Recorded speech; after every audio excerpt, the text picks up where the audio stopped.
We meet Sidney right at the beginning, which I think is a more difficult time. Before he becomes the Sidney Poitier that we know and love, before he becomes the icon. I would describe Retrograde as a play that speaks to a very young Sidney Poitier who is trying to make a name for himself in an industry which is so difficult. Sidney is faced with an incredibly complex moral decision. Is he going to sacrifice his livelihood for his name? I hope that audiences are moved by Sidney the man and not just the icon. It was one of the best nights out I'd had in the theatre.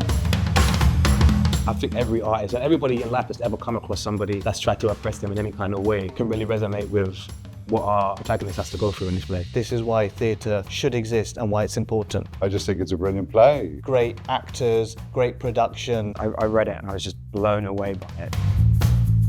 In spite of the fact that it's set in the 50s, it speaks to now because it's about artists. How much should an artist say? What should they stand up for? Sidney Poitier, I think, is a person that spans a lot of time and all sorts of versions of himself along that journey. Bobby is a TV and film writer. Mr. Parks is funny. He's manipulative. Some people might call him a villain, but villains are always the best fun to play. Rush and get your ticket. You're just going to have a great night out. I would recommend you come and see it, and that's not just because I'm in it.